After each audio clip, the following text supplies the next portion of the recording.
Most people have never been in the armed forces. They don't know really how the military works. So they assume that if you have a pilot or somebody who says, yeah, I saw one of those things, that's like in stone. It's not something you can even argue with. But people in the military are just as likely to make mistakes as anyone else is. They're just as likely to make up things as anybody else is.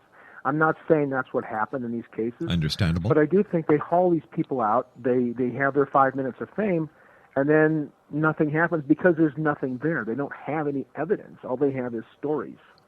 Because, the moment they found something physical, they're not going to haul out people to tell stories. They're going to haul out this object and say, hey, look, we found this piece of a UFO here. Because that would be the kind of physical evidence you'd need to demonstrate it. So whenever I see these things happen, I kind of just take them with a grain of salt and say, okay, well, that's interesting. You've got some more stories. Do you have anything more than that? They don't. There seems to be a lot of that happening, the lack of evidence when it comes to any aspect of the paranormal. For example, Bigfoot, with all the technology that's available today, no one has that all-conclusive photograph or piece of evidence or cadaver of a Bigfoot to substantiate the claims that Bigfoot is real.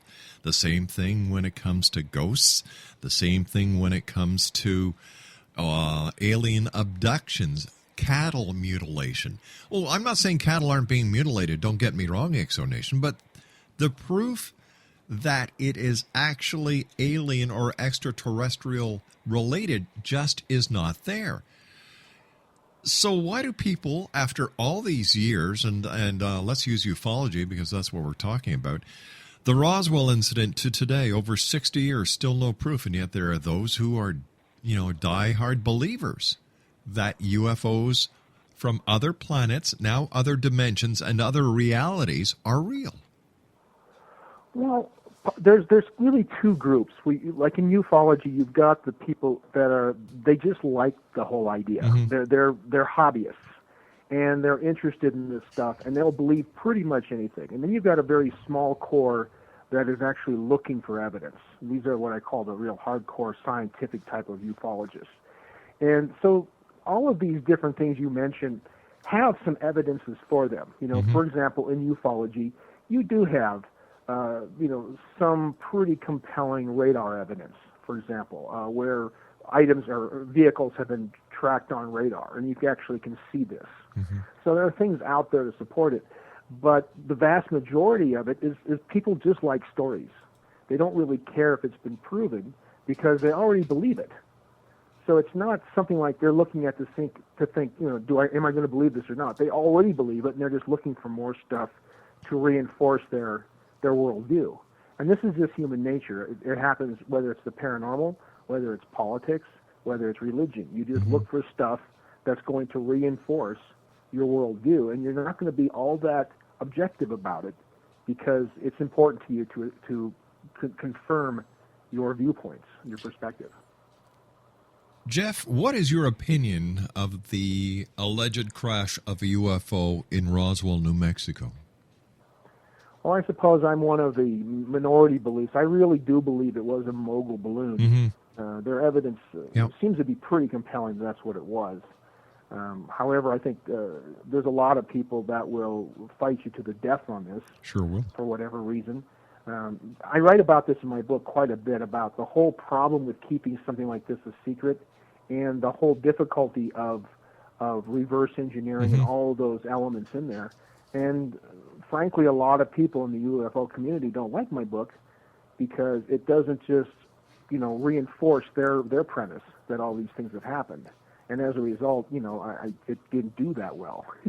But I guess that's just the price you pay, Well, you know what? That's what the truth is all about, is presenting as many sides to a story as you can. And that's what a true journalist does. And that's why it's always great having you on the show, because you look at things through the eyes of a journalist.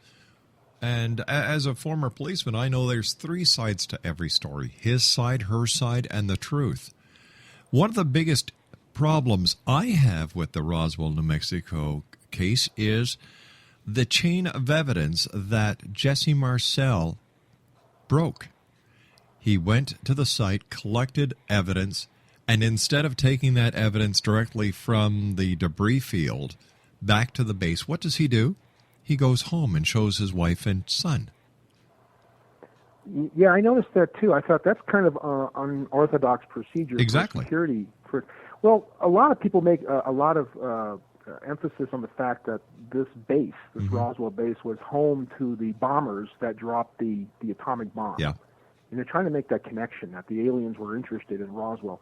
But remember, they dropped the atomic bomb 2 years earlier. They flying out of Saipan or Tinian.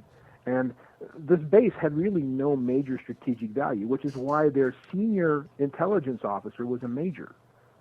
You know, if this was the center of everything going on, you would have a colonel or even a brigadier general in charge of all this. You don't send out a major, he puts his stuff in the back of his trunk and takes off with it. That's just not the way you would recover an unknown object that went down. Exactly. The entire scenario, from a logical point of view, does not make any sense whatsoever. Yeah, and you could tell that by doing this, what is he doing? He's basically trying to brag to his kids. Say, look what important job your dad has. You know, and I mean, most guys want their kids to be proud of them. But imagine if this thing really was extraterrestrial, what danger he was submitting his son to. I mean, this could have been radiological. It could have been biological entities on it. You know, I mean, it was just I mean, the guy should have been busted right there for just doing that.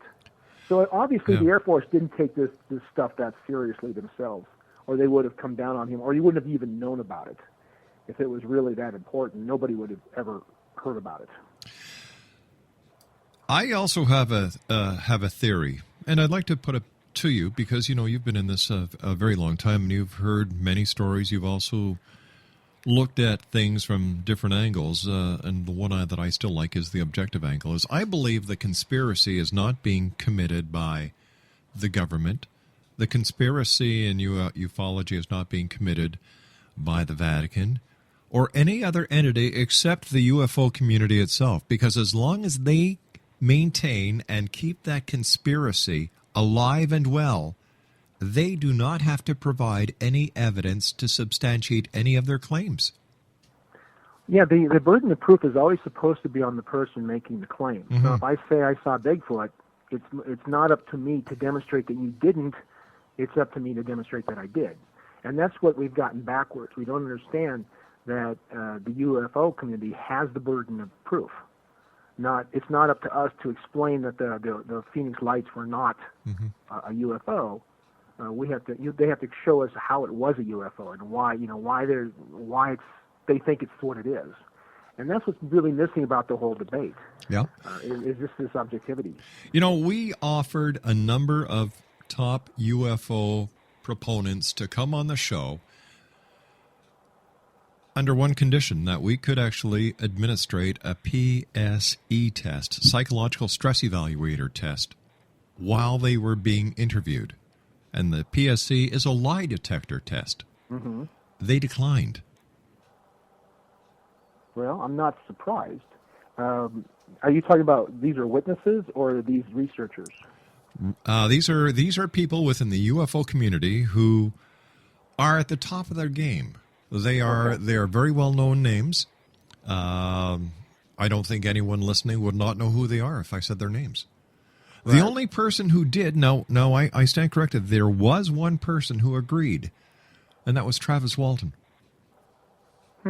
He was the only one who agreed to come on the show and be put through a psychological stress evaluator, a PSE, during the interview and have the results read or disclosed at the end of his interview. Well, now I've worked with a couple of people who are abductees, and these people, they strike me as being very sincere. Yeah. Now, does that mean they really had an abduction experience? I don't know. Yeah. But it does tell me that they truly believe they did. That's right. So if you really believe that something happened to you, then you're going to pass one of these tests. Yeah, but my main thing here was that these people who believe that what they are talking about is real refused, because in my opinion they really don't believe, but it's a way of making a buck. Well, yeah, absolutely. You can, if you fail the test, just imagine what that does to your reputation in the UFO community. Exactly.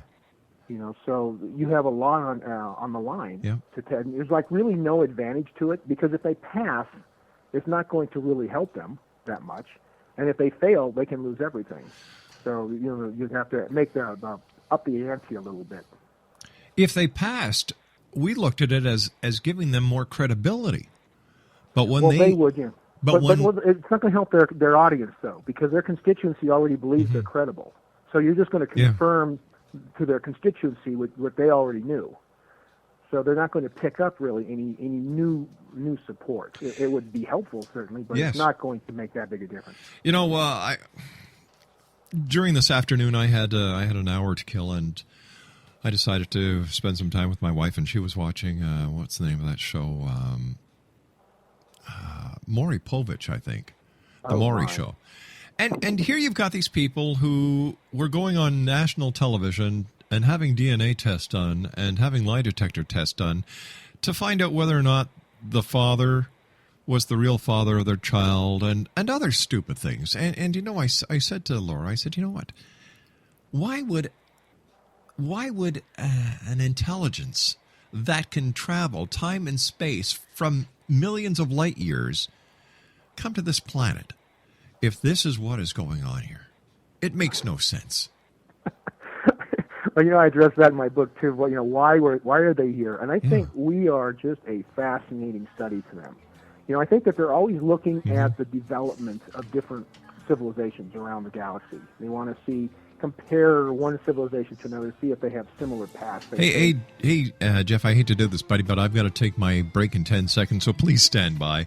Absolutely. Always a great conversation, an hour with Jeff Allen Danelek, ourcuriousworld.com. Don't go away. Chill out, watch you out.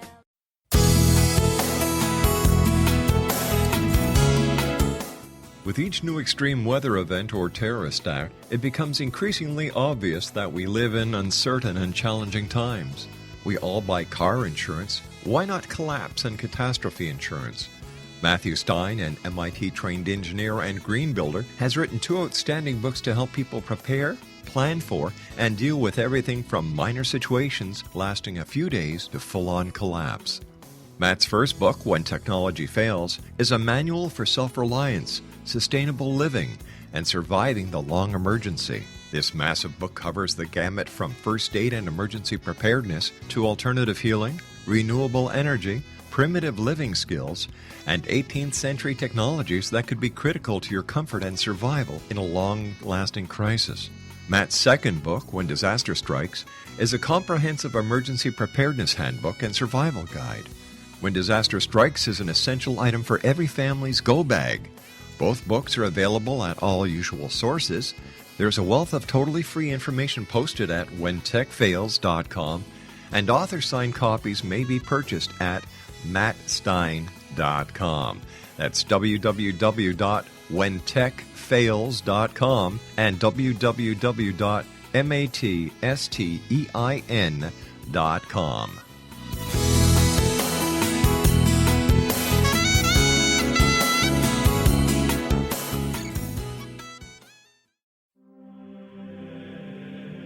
Rob McConnell here, presenting an overview for Nicholas Paul Jennings, author of a fascinating book, Amen.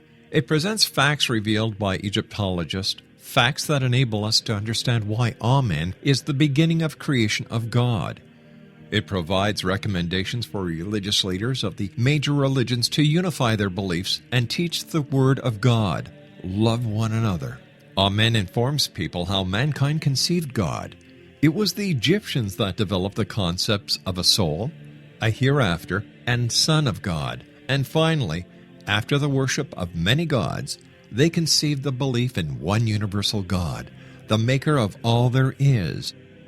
For more information, visit www.futureofgodamen.com. That's www.futureofgodamen.com.